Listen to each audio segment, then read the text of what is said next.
They say when a man leaves a woman, he takes things with him. He takes the name she had grown used to hearing him call her. He takes the version of the future she had already begun to furnish in her mind, the particular future that only exists when two people have agreed, out loud or in the quiet language of shared habit, that they are building towards something together. He takes the mornings, the particular kind of ordinary, forgettable morning that you only recognize as precious once it is gone. The sound of someone else moving in the kitchen, the weight of another person's presence in a space that becomes enormous without it. And sometimes, if he is the kind of man this story is about, he takes her dignity too. In public, in front of people who will remember, without looking back. But here is what men like that never understand. When you take everything from a woman and leave her with nothing, you have accidentally given her the one thing she needed most. You have given her no reason to stay small.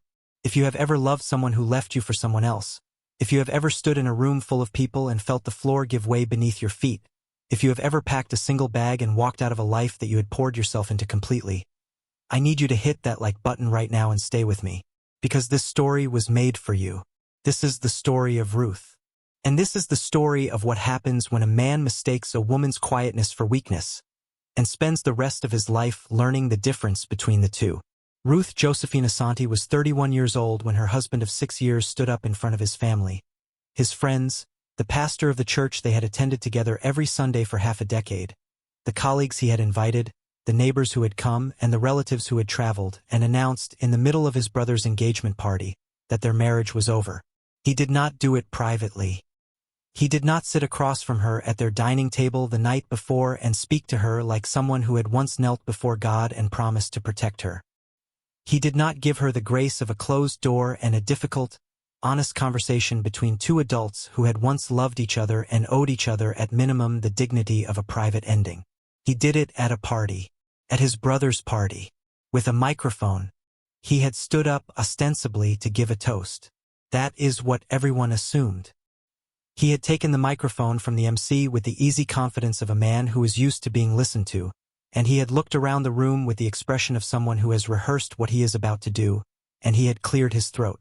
And then he had turned to Ruth beside him, and he had said, in a voice that carried to every corner of that hall, that he had something important to share with everyone gathered here tonight. Something he felt they deserved to know. He said that he and Ruth had grown apart, that they wanted different things, that they had tried and it had not worked, and he was sorry for that. He said that he had found someone else, that her name was Celeste, that she was someone who matched the direction he was moving in. He said, and this is the sentence that Ruth would lie awake replaying in the dark for the next 3 years, turning it over in her mind the way you press a bruise, that he deserved to be with a woman who matched where he was going. And then he sat down, and the hall went so quiet that you could hear the ceiling fans turning overhead and someone's baby beginning to fuss at the back of the room. Ruth did not cry. Not there. Not in front of those people. She would do her crying later, alone, in the bathroom of the house that still had both their names on the tenancy agreement, sitting on the cold tile floor with her back against the bathtub and her knees pulled to her chest, making a sound she had never made before and prayed she would never make again. The sound of something fundamental being removed. But in that hall, in front of all those people, with the microphone still warm from his hand and every eye in the room on her face, Ruth Asante did something that those who were there would still be talking about years later. She picked up her glass. She drank the last of her juice slowly and completely. She set the glass down on the table with a care that was almost ceremonial. She folded her napkin into a neat square and placed it beside her plate. She stood up. She pushed her chair back in so that it sat flush with the table. She looked at her husband of 6 years. Looked at him with an expression that no one in that room could name or fully describe afterward, only that it was not what they expected, only that it was not collapse, and she walked out. Not ran. Walked. Head up, shoulders level, footsteps even on the tiled floor. She walked through the hall past tables of people who had gone completely still, past the DJ booth where the music had not resumed, past the double doors at the entrance that someone held open for her without her asking, and out into the night air. She walked out of that hall the way a woman walks when she has decided, in that precise moment, without planning it, from some place in herself that is deeper than the mind and faster than thought, that this will not be the last thing anyone remembers about her. Now let me tell you who Ruth was before any of this happened. Because the woman who walked out of that hall did not come from nowhere. She came from somewhere specific. And you need to understand where she came from to understand what she was capable of becoming. Ruth had grown up the second of 3 daughters in a household that was not wealthy but was full of noise, full of opinions, full of the particular abundance of a mother who stretched everything she had until it was enough and sometimes more. Her mother, Agnes, was a market trader who sold fabric and notions from a stall she had run for 20 years, who knew the quality of cloth by touch alone, who could tell at a glance whether a hem had been sewn by someone who cared or someone who was simply finishing. It was from Agnes that Ruth had inherited her hands. The intelligence in them, the ability to look at a piece of fabric and see not what it was but what it wanted to become. She had started sewing at 9 years old, sitting beside her mother in the evenings, learning first to thread a needle, then to run a seam, then to understand the relationship between a body and the cloth that covers it. That clothing is not decoration but conversation, that the right garment does not simply cover a person but speaks something about them that they might not have the words for. By the time she was in secondary school, she was making clothes for her classmates. By the time she left school, she had a small clientele of her own, women who came to her through her mother's network and then came back because the quality of what she produced was unlike what they could find anywhere near their price range. She had met Daniel Asante at 24. He was handsome in the specific way that makes a young woman's good judgment temporarily unavailable. Tall, well-dressed, with the kind of confidence that reads as security until you have known it long enough to understand that it was never actually connected to anything solid beneath it. He had a management position at a logistics company. He spoke well. He carried himself well. He made her feel, in the early months, like someone had finally looked at her and seen the full version of what was there. They married 2 years later. It was a modest wedding. Neither family had money to waste, but it was warm, and the photographs from that day showed Ruth smiling with her whole face in a way that photographs of her after a certain point would not. The marriage was not immediately bad. That is the thing about certain kinds of slow damage, it does not arrive all at once. It arrives in decisions, in small corrections, in a husband who, over months and then years, communicated in ways both spoken and unspoken what kind of wife he wanted and what kind of wife he had decided she was. Daniel had opinions about Ruth's work. Not hostile opinions, he was never hostile exactly, that was not his method. He simply had a way of making things feel smaller than they were. Of asking, when a client opportunity came up that would have required her to travel or extend her hours, whether that was really necessary. Of mentioning at dinner parties, when the conversation turned to Ruth sewing, that she was very talented. Yes, it was a nice little business she had, the word little doing its work quietly, the word nice keeping company with it. He had opinions about her appearance, about her friends, about the amount of time she spent on the phone with her mother. He had opinions about the direction of their money and the shape of their social life and the kinds of people he felt it was useful for them to know. His opinions arrived not as demands but as preferences, and Ruth, who loved him, who had built her picture of the future around him, had, over 6 years, reorganized herself to accommodate them. She had let herself be shaped. She had made herself smaller. She had kept her ambitions in a portfolio at the back of her workroom. Pages of designs, detailed, ambitious, deeply thought through, and rarely opened it. And she had not known that while she was doing all of this, while she was cooking his dinners and attending his work events and making herself fit the shape of the wife he had decided he needed, he had been looking elsewhere for the shape he actually wanted. He had found it in Celeste. Celeste was the daughter of a man named Emmanuel Kwanzaa, a property developer with extensive holdings and the kind of network that Daniel had been cultivating relationships toward for over a year. She was 26 years old, beautiful in an uncomplicated way, and the possessor of something Ruth had never had, a wealthy father with useful connections and a willingness to bring a promising son-in-law into the family's orbit. Daniel had met Celeste at a business function nearly a year before the engagement party. Ruth had been at home that evening, altering a wedding dress for a client who needed it by the weekend. He had not been in a hurry. He had taken his time. He had continued being a husband, adequately, without warmth but without obvious absence, while he decided what he was going to do. He had calculated the transition. He had made arrangements. He had determined when and how he would exit, and he had chosen a venue and an occasion that guaranteed maximum visibility. Because Daniel Asante, underneath the smooth surface of him, needed people to see him choosing something better. He needed the moment of his departure to be witnessed. He needed the room to understand that he was moving up. Ruth would understand this later, much later, when the initial grief had receded enough for clarity to reach her. She would understand that the public humiliation had not been careless. It had been deliberate. He had wanted to make the exit so visible, so documented, so witnessed that going back would have been impossible, for her as much as for him. He had wanted to make sure the door could not be reopened. He had succeeded, just not in the way he had intended. The morning after she left the hall, Ruth woke in her mother's spare room just before 5. She lay in the dark for a while without moving. The room was small and familiar. She had slept here before as a young woman, between the move from the family home and the move into the house she had shared with Daniel. The ceiling had a water stain in one corner shaped like a continent she could not name. The curtains were the same ones her mother had hung 15 years ago, slightly faded, admitting a thin strip of pre-dawn light at the edge. She was not ready to think about what had happened, but she was also, she discovered, not capable of not thinking about it. The mind does not give you the option of a closed room. It goes where it goes. She thought about the hall. She thought about the sound of his voice on the microphone.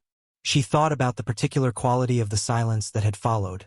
The way a room full of people can become perfectly still when something happens that no one's social training has equipped them to respond to. She thought about the dress she had worn. She had made it herself, of course she had. She made most of her own clothes. A deep green silk blend with a subtle print. A neckline she had adjusted 3 times until it was exactly right. She had spent an extra hour on the hem. She had been proud of it. She had thought, getting dressed, that she looked beautiful. She had been right. She had looked beautiful. She just had not known she was dressing for an exit. She got up before her mother was awake. She went to the kitchen and boiled water and stood at the window with a cup of tea, watching the neighborhood come to life in the slow way that neighborhoods do at 5 in the morning. A dog somewhere, a gate opening, the first sounds of someone else's day beginning. She was still standing there when Agnes came into the kitchen 40 minutes later, took one look at her daughter, and without a word began making breakfast. They ate together without speaking for a long time. Ruth's mother had a gift for this, for being present without demanding anything from the presence. She had learned it the hard way years ago, when Ruth's father had left in his own particular way, and she had understood that the first thing a broken person needs is not advice or perspective or the reminder that things will be better. The first thing they need is food and someone who is not going anywhere. After a while Agnes said, "What do you need?" Ruth looked at her tea. She said, "I need to not be here in 5 years the way I am right now." Her mother said, "Then you will not be." It was not a complicated conversation. It was 4 sentences. But Ruth carried it with her for the next 5 years like a small fire she had been given to keep lit. The first 2 weeks were the worst. Not because of the anger Ruth would come to understand was the useful part. Anger has direction. Anger asks questions. Anger is, underneath its heat and noise, a form of energy that can be redirected. The worst part was the grief. The specific grief of a woman who has lost not just a husband but a version of her own life that she had believed in completely. The version in which the house they had shared would one day be owned rather than rented.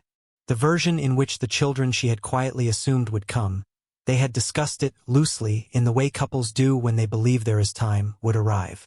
The version in which the ordinary infrastructure of a shared life would continue to accumulate the way it does when 2 people are building something together. All of that was gone. Not dismantled gradually. Gone. On a Thursday evening, at someone else's party, she slept badly. She ate without appetite. She sat at her mother's kitchen table and drank tea that was always slightly too sweet. Her mother's tea was always slightly too sweet. It was one of the constants of Ruth's life and did not say so. She helped with small things because her hands needed occupation or her mind would fill the space with things she was not ready to look at directly. She cried. Not in front of anyone if she could help it, because Ruth had always been private about the things that hurt her most. She cried in the bathroom, in the spare room after midnight, once on the street when she was walking back from the market and a song came from a passing car that she and Daniel had danced to at a cousin's wedding 3 years ago. and she stopped on the pavement and cried until it passed and then wiped her face and kept walking. She did not call Daniel. She had nothing to say to him that she could say without losing something she needed to keep. He called her once, 9 days after the party, in what she would later understand was an attempt to manage the narrative, to have a conversation in which she said something that confirmed he had been reasonable, something he could quote if the subject came up. She answered the call because she thought there might be a practical matter that needed addressing. He said her name in a voice calibrated to suggest remorse without fully committing to it. She said yes. He said he hoped she was okay. She said she would be. He started to say something else, and she said she had to go and ended the call. She sat with the phone in her hand for a moment. Then she put it down and went to help her mother fold laundry. But Ruth was not only grieving. She was also, and this took longer to acknowledge because acknowledging it required a kind of honesty about herself that did not come easily, angry. Not the hot, loud anger of someone who wants to make noise. The other kind. The deep, underground kind that does not announce itself. The kind that runs beneath everything like a current, that sits underneath grief and underneath the ordinary activities of surviving a day, and asks a single question over and over in the dark. What now? What now? What now? She had given 6 years to that marriage. She had worked. She was a seamstress, skilled, with a loyal small clientele she had built through word of mouth and the particular quality that made clients return and refer. But she had kept her ambitions trimmed, deliberately year after year, because Daniel had preferences about what kind of wife suited him and she had loved him enough to make herself fit those preferences. She had declined a collaboration in the 2nd year of their marriage that would have meant 3 months working with a design house in another city. She had turned down a mentorship program, a real one with funding and structure, offered through a Women in Enterprise initiative, in the 4th year because the time commitment had conflicted with what Daniel described as his need for her to be available. She had kept her portfolio at the back of the workroom and not shown it to anyone, because Daniel had a way of looking at things she was proud of that made them feel naive. She had been building for him. That was the truth of it. She had been building her life around the architecture of his preferences and his ambitions and his ideas about what their life should look like, and she had done it so thoroughly and for so long that she had almost forgotten there had been another set of plans. Her own. Filed quietly. Not abandoned. She was too honest with herself to use that word, but deferred. Indefinitely deferred. And now there was no architecture to build around. There was just her, in her mother's spare room, in her mother's house, with nothing in her hands but the question. What now? She lay in the spare room on the 3rd week and stared at the ceiling and had a conversation with herself that took a long time and covered difficult ground. She was honest about what she had given up and why. She was honest about the ways she had made herself smaller. She was honest about the fact that some of what she was grieving was not Daniel, was not the marriage at all, but the years. The years of her own life she had spent reducing herself to fit a space that had turned out not to be permanent. That particular grief is the deepest kind. The grief for your own time, for the version of yourself that was patient for something that did not last. She lay with that grief until she had felt all of it she could stand. And then she made a decision so quiet and so absolute that it did not even feel like a decision. Felt like a door opening. One she had been standing in front of for years without knowing it existed. She was going to build something. She did not know exactly what it would look like yet. But she was going to build something so undeniably, so completely, so permanently hers that no person, not Daniel, not anyone, would ever again be in a position to determine the shape of her life. She got up. She washed her face. She went to her mother's kitchen. "Mama," she said, "I need to talk to you about money." Her mother looked at her across the table. And then Agnes, who had raised 3 daughters alone, who had stood at her market stall in rain and heat for 20 years, who had never in Ruth's memory complained about her circumstances but had simply adjusted her approach to them, folded her hands on the table and said, "Tell me everything." What Ruth had was not much. Let us be honest about that, because the story of a woman who builds something from nothing is only meaningful if we are clear about how much nothing she actually started with. She had her sewing machine. She had insisted on taking it from the house. It was the one item she had been immovable about, the one thing she had gone back for, the machine she had bought herself with 3 months of saved earnings before she was even married, the machine that had come with her into that marriage as her own thing, irreducibly hers. She had wrapped it in a sheet and put it in a taxi and brought it to her mother's house and set it up in the spare room beside the bed she was sleeping in. And the first morning she turned it on and heard it run, she felt something settle in her chest that nothing else had settled in those 3 weeks. She had savings. Not much, a modest amount she had kept in her own account, money from her work that she had not folded into the household finances, not out of secrecy but out of the particular instinct that some women have, the instinct that says keep something for yourself, keep something that is only yours because you do not know what shape the future will take. She was glad now that she had listened to that instinct. She had not known then what she was saving for. She knew now. She had her skills.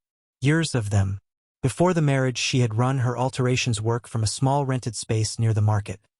A space she had quietly let go of in the second year of the marriage when Daniel had suggested the expense was unnecessary and the work could be managed from home. She had managed it from home. She had a corner of their spare room set up as a workroom. That corner was where the portfolio lived. The ability to make something out of cloth that made the person wearing it feel like the best version of themselves. The ability to read a client, to understand what they were asking for and what they actually needed, which are often not the same thing. The portfolio in the back of the workroom, pages of designs she had been making for years with no immediate audience, which she had brought with her along with the machine because she was not leaving that either. She had her mother's house and her mother's kitchen table and her mother's unfailing steadiness. The quality Agnes had of never making her feel like a burden, never making her feel like her presence here was anything other than exactly what it was supposed to be.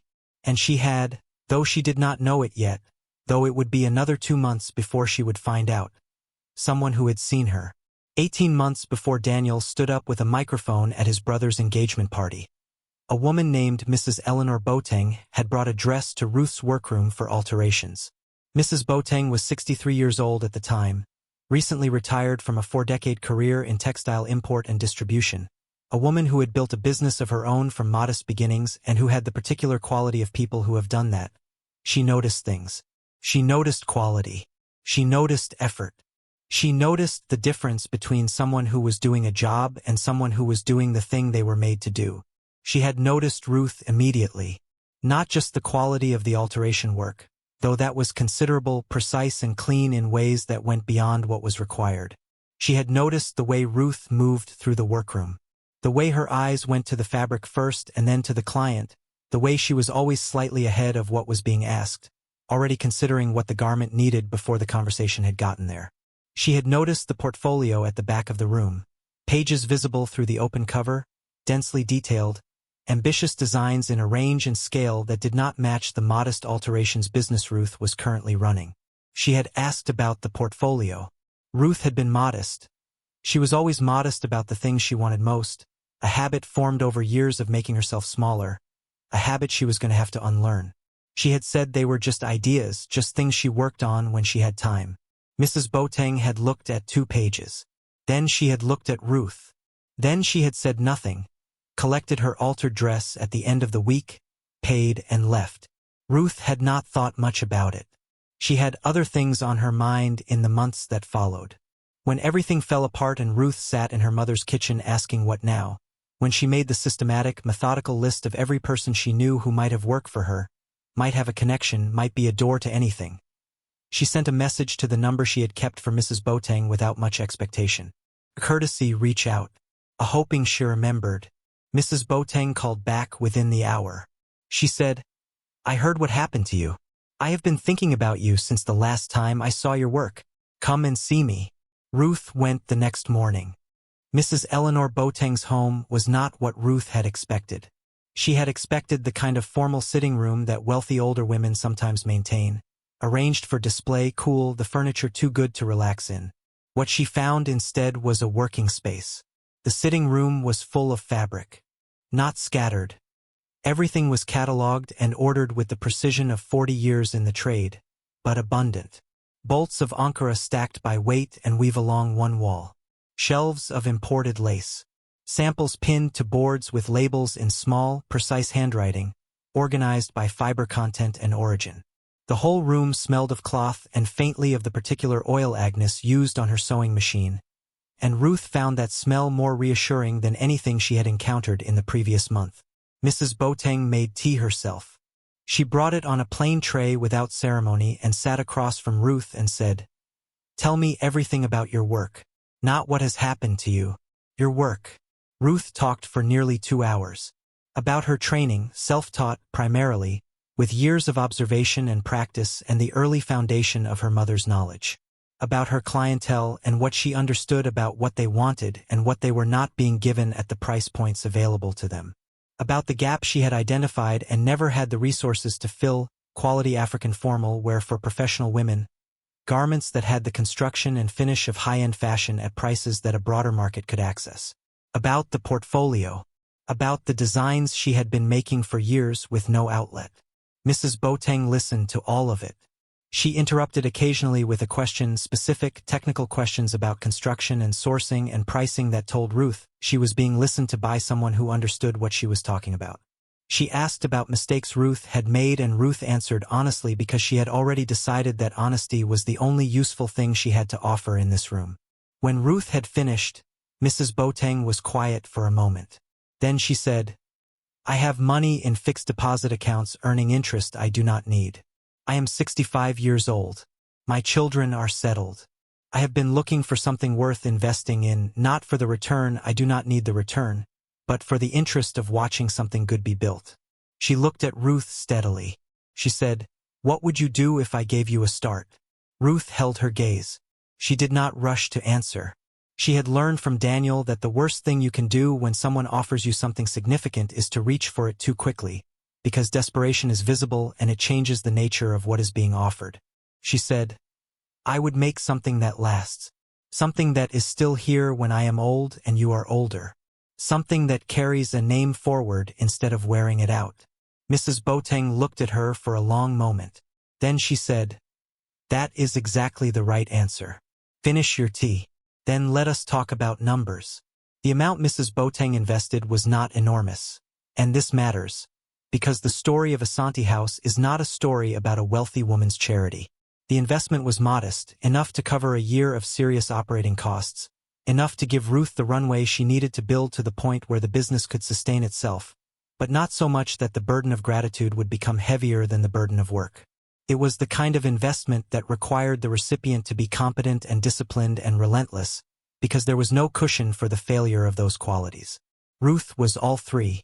She walked out of Mrs. Boateng's house that afternoon with a figure written on a piece of paper and a handshake that meant more to her than anything that had happened in the previous 6 years.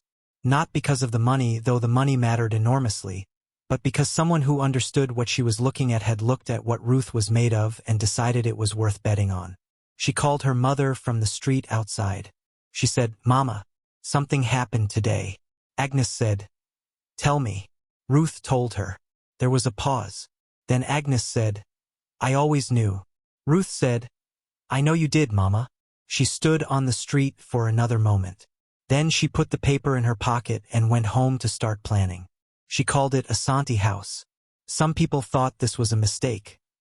People close to her, people who loved her and were trying to protect her from pain. Start fresh, they said. Give it a new name. Leave the association behind. Why carry his name into something that is supposed to be yours? Ruth heard them. She thought about it seriously because she was the kind of person who thought seriously about things that mattered. And then she decided. She was not carrying his name. She was reclaiming hers. The name Asante had belonged to her for 6 years.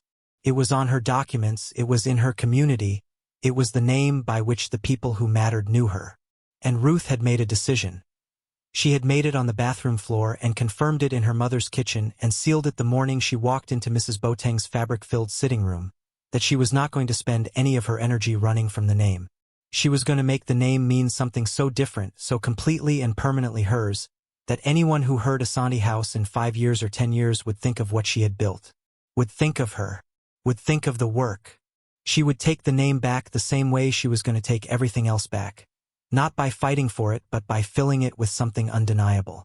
Asante House began in her mother's spare room, with the sewing machine from her marriage, a cutting table she bought secondhand from a market trader who was closing up, 2 additional seamstresses, young women she knew from the neighborhood, skilled but underemployed, whom she trained to her standard over 3 intensive weeks, and the portfolio she had been adding to for the better part of a decade. She started where she was. alterations and custom pieces for private clients, the work she already knew and the clientele she already had. But she was not building an alterations business. She was building a brand, and a brand requires decisions that an alterations business does not. It requires knowing what you are and what you are not.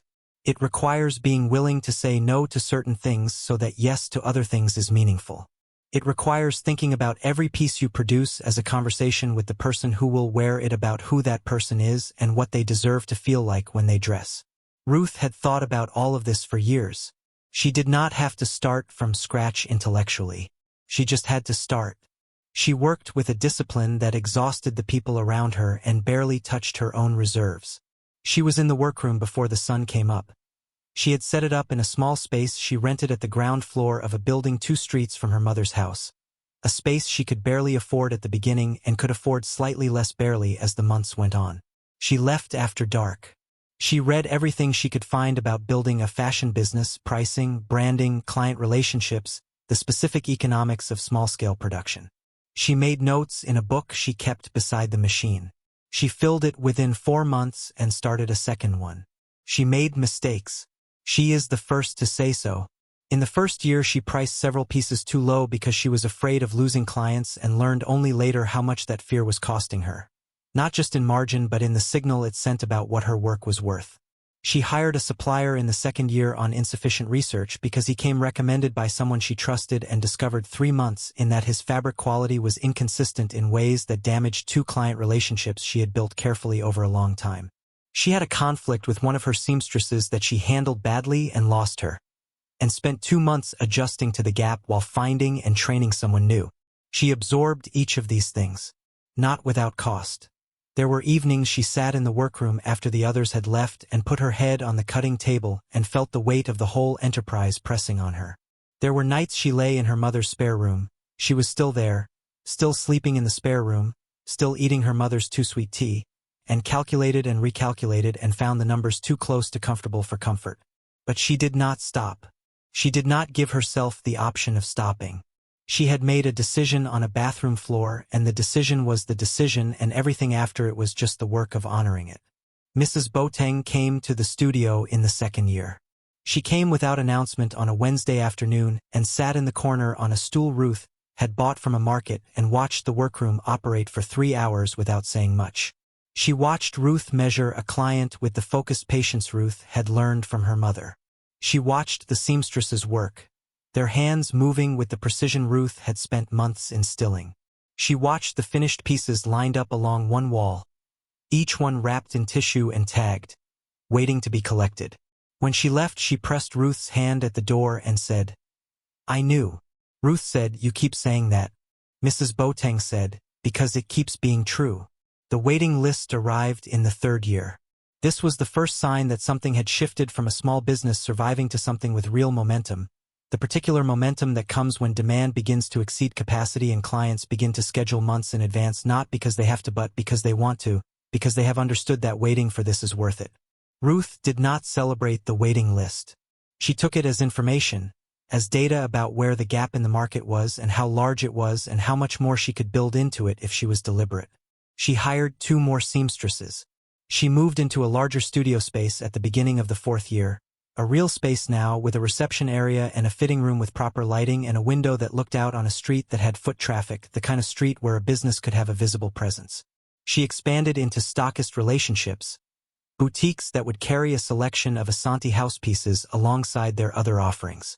She approached the first boutique with a presentation she had prepared over 2 weeks and revised 12 times and delivered in a single meeting that lasted 40 minutes. They agreed to a trial. The trial became a permanent relationship. The second boutique came 6 months later. The third and fourth came together at the end of the 4th year, from an introduction made by a client who had been wearing Asante house pieces to events where the right people were paying attention. And in the 4th year Ruth was approached about the showcase. A regional fashion event, not enormous, not the scale of the things she eventually became known for, but real and documented and serious.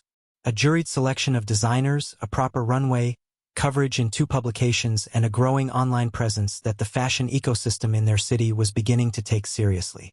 Ruth said yes. Then she sat down with her team and told them what was about to happen and what it was going to require, and every one of them said they were in. She stayed up for 3 consecutive nights the week before the showcase. Not because she was behind, she had planned with sufficient lead time, but because she could not sleep when she was this close to something this important. She lay in the workroom on the 3rd night with her coat over her for warmth and went over every piece with her eyes as though she could repair imperfections by looking at them hard enough.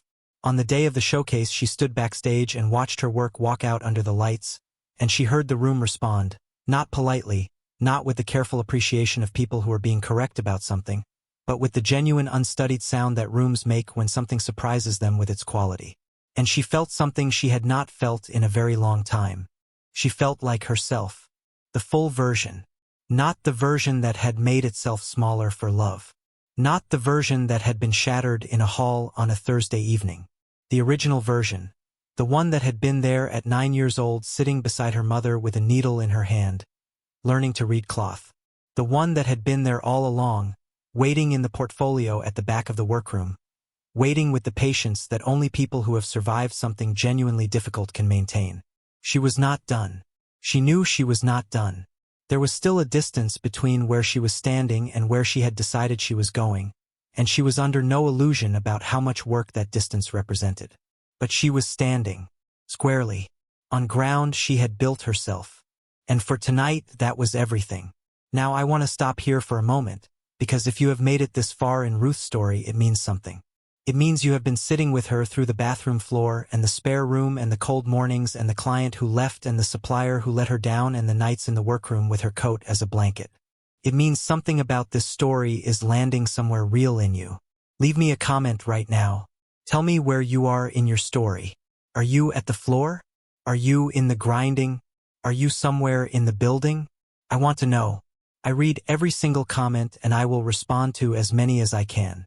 Like this video if Ruth's story is speaking to something in your own life. Subscribe so you do not miss the rest. Because what comes next is the part that changes everything. Daniel Asante had not been paying attention. This is the specific failure of people who leave, and it is worth understanding it clearly because it explains what happens next.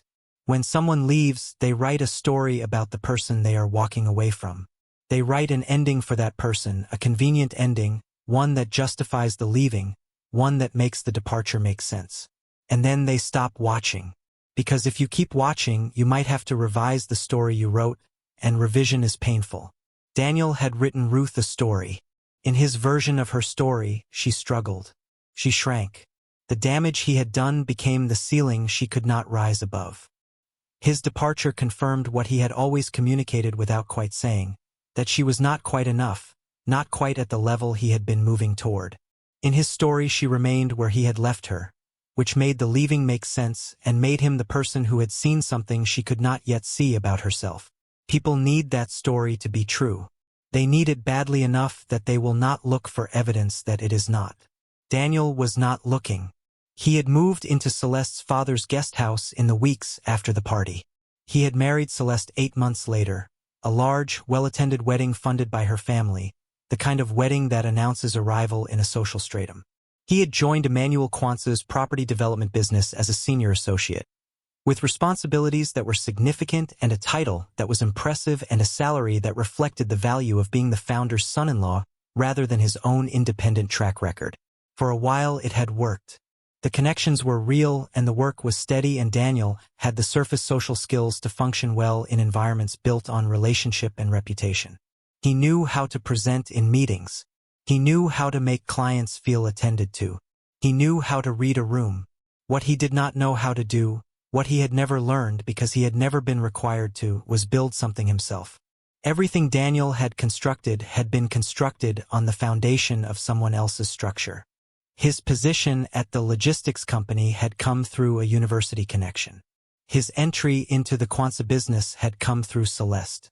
The identity he had been cultivating, the man of substance, the man going places, had been assembled from proximity to other people's substance rather than generated from within. This is a structure that functions until it is tested. And it was tested.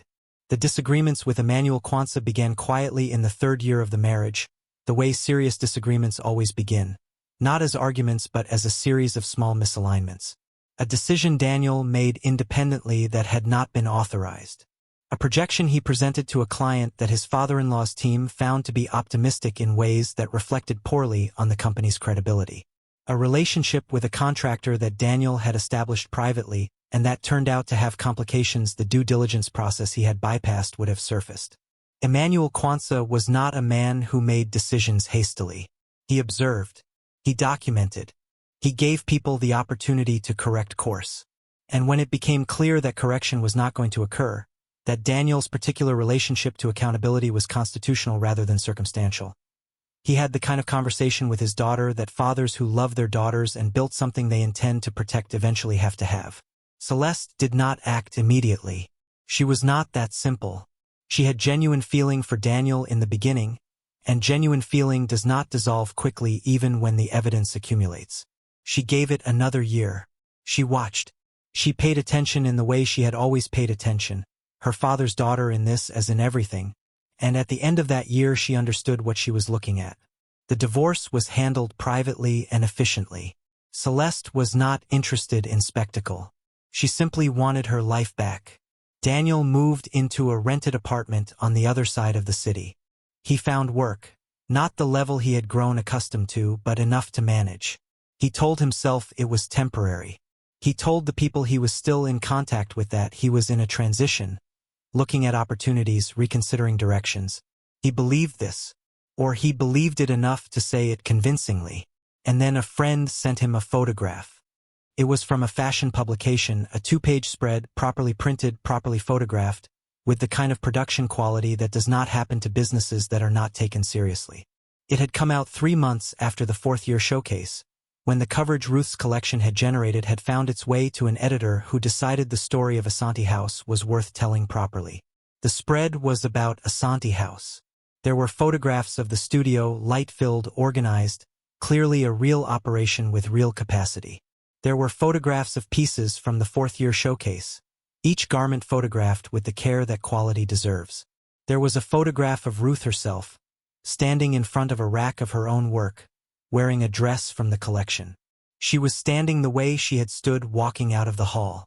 Straight, certain, the posture of someone who has built something and knows its value. Daniel looked at the photograph for a long time. Then he called the mutual friend who had sent it and asked how she was. The friend said, "You should see for yourself." The friend said it in a way that meant more than the words did. He should not have called Ruth. He knew this even as he was finding her number. Knew it the way you know something is wrong even as your hand reaches for it anyway. But Daniel had always believed, in some unexamined part of himself, that Ruth was a fixed point. That whatever else moved, she would remain. That whatever doors he had closed between them he could reopen, because some version of him still assumed she was sitting on the other side of them, waiting. She answered on the 3rd ring. Her voice was the same.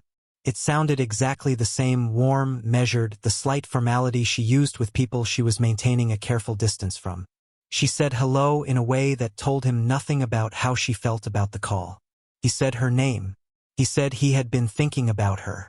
He said he wanted her to know that he recognized he had handled things badly. That the way he had done what he did had been wrong. That he had thought about that. He said he wanted to talk. Just to talk. There was a pause that lasted long enough to mean something. Then Ruth said very quietly, "Daniel, I am in the middle of something. I have been in the middle of something for 4 years. I am not available for this conversation." He said her name again. She said, "I want you to know that I do not wish you harm. I genuinely mean that.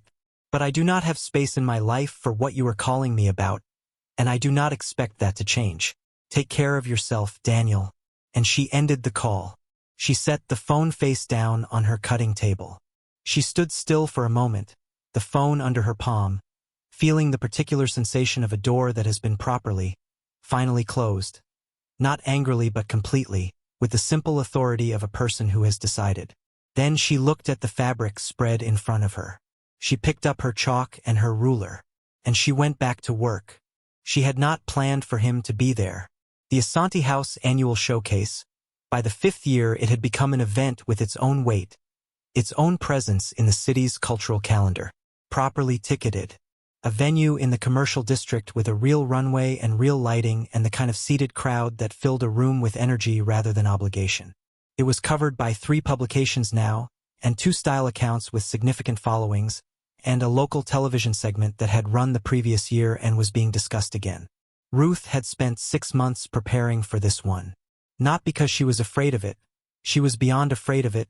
She had done enough of these now to know that fear was just anticipation that had not been given the right name, but because she respected it.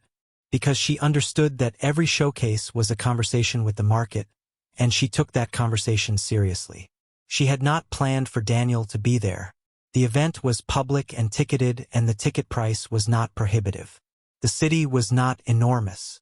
She could not have controlled his attendance even if the thought of managing it had occurred to her, which it had not, because she had stopped arranging her life around the question of where Daniel Asante was. He arrived and took a seat near the back. He arrived early enough to have his choice of seats, which suggests he had thought about where to sit. He chose the back. Perhaps this is what he could manage. Perhaps even he understood that front was too much to claim. He watched the collection come out. I want you to understand what he was watching. He was watching 5 years of before sunrise mornings and after dark evenings walk out under the lights. He was watching the portfolio from the back of the workroom, the designs Ruth had made for years with no outlet, the ones he had looked at and made feel naive, made real in cloth and color and construction, worn by women who moved down that runway with the particular confidence of people who are wearing something that was made to see them properly. He was watching the room respond. Not politely. Not with the careful applause of people attending an obligation. With the sound rooms make when something exceeds what they expected. Sustained and warm and specific. The applause of people who are clapping for something particular rather than for the idea of the thing. He was watching Ruth. She came out at the end. She always came out at the end. She had learned that the work should have its moment before the maker takes hers. She walked out in a dress from the collection, a piece she had made herself over 2 late evenings and not given to anyone else because some things you need to keep for yourself. Her hair was natural and neat. She wore the dress simply, without performance, the way a person wears something they made and know is good. The room stood. Mrs. Boateng was in the front row with her hands pressed together and her eyes bright. The team, the seamstresses, the studio manager, the young apprentice who had come to them at 18 and was now, in the 5th year, producing work that sometimes took Ruth's breath away, stood at the side of the room watching their founder receive something she had earned with every day of the last 5 years. Daniel stood with the rest of the room. He did not know what else to do. Afterward, in the lobby, the crowd gathered around Ruth in the particular way it gathers around someone who has just confirmed what people suspected, that they are as good as they seemed, that the investment of attention has been worth it. Journalists with recorders, buyers with cards, friends and clients from the early days who had watched this grow from the beginning and were watching now with the pride of people who were there first. Daniel found himself near her. He had not crossed the lobby deliberately, or perhaps he had, without being fully honest about it with himself. He was perhaps 4 meters away when she saw him. He was certain she saw him. She looked directly at him for a single moment. Not long, not dramatic, and in that moment her face was completely composed. Not cold. Not tight with the effort of managing a reaction. Simply settled. He was someone she had known and now encountered in a room, and her face said nothing more than that. She turned back to the conversation she had been having and continued it with complete attention. A woman beside him, a journalist, recorder in hand, waiting for a gap in the crowd, leaned slightly toward him and said, "That woman is something, isn't she?" He said yes. He said it quietly, in a voice that had no performance in it. In a voice that was perhaps the most honest voice he had used in a long time. He stayed in the lobby until it began to thin. Then he walked to the exit and through the glass doors and out into the night. His car was in the car park across the road. He walked to it without hurrying. He sat inside for a while without starting the engine. He thought about the evening he had stood up with a microphone and said that he deserved to be with a woman who matched where he was going. He had believed that. He had stood there in front of all those people and genuinely believed it. He had been right in a way he had not understood at the time. He had needed to be with a woman who matched where he was going.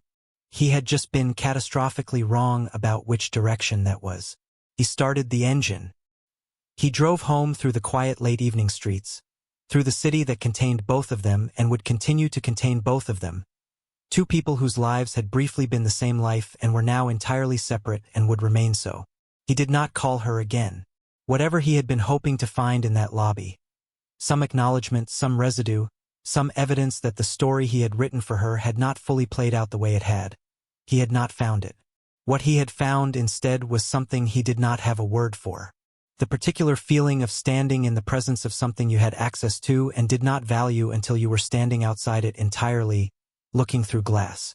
He went home. He locked the door. He sat in his apartment in the dark for a while. Some reckonings are very quiet.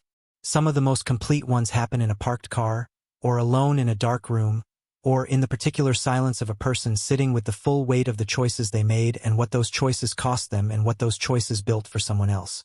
He sat in the quiet, and the quiet sat back. Closing. So here is what I want to leave with you. Ruth did not build Asante house to make Daniel feel something. She did not grind through 5 years of before sunrise mornings and late evenings and supplier crises and the mathematics of a business that is always one bad month from the edge because she was trying to prove something to a man who had stood up with a microphone and made her the subject of a public announcement at his brother's party. She built it because it was hers, because it had always been hers, because the portfolio at the back of the workroom had been accumulating for years before Daniel arrived, and it had been there through every year of the marriage, and it had been there when she packed one bag and left, and it would be there long after Asante House had grown into something larger than a city showcase, and it belonged to no one but her. The engine of her story was not revenge. It was not even survival. Exactly, survival is what you do when you have no other option, and Ruth always had another option, which was to stay small, to stay manageable, to stay in the shape that had been approved. She chose not to. Every single day, in the workroom before sunrise, in the meetings where she had to present herself as someone worth investing in the nights she lay with her coat as a blanket and calculated whether the numbers would hold. Every day she chose not to stay small. She chose the harder thing, the thing that cost more, the thing that had no guarantee attached to it. That is the engine. That is what I need you to hear. Whatever has been taken from you, a marriage, a name, years of your life, the version of your future that you believed in, you still have what you had before any of it arrived. You still have what you were made of, the original material, the thing that was in you before love arrived and rearranged it. The portfolio at the back of the workroom. Go back to it. Open it. Look at what is in there and take it seriously in a way that perhaps you have never fully allowed yourself to. You do not need permission. You do not need a Mrs. Boateng, though if she appears, let her in. You do not need someone to see you first before you can begin to see yourself. You just need the decision, the quiet, absolute decision, the one that does not feel like a decision because it feels like a door opening. Make it, and then do the work, because the people who threw you away, who left you for someone else, who stood up in a room full of people and told the world a story about you that was not true, they are not watching. They wrote their story about you and they stopped looking. Let them be wrong about the ending. You were not made to stay where they left you. You were never going to stay there. You were always going to stand up, wash your face, and build something they were never ready for. Go and build it. If Ruth's story found you today, if some part of it sat in your chest in a way you recognized, please leave a comment below. Tell me where you are. Tell me what you are building. Tell me that you are still here. Like this video if it moved you. Share it with someone who needs to remember that the floor is not the final destination.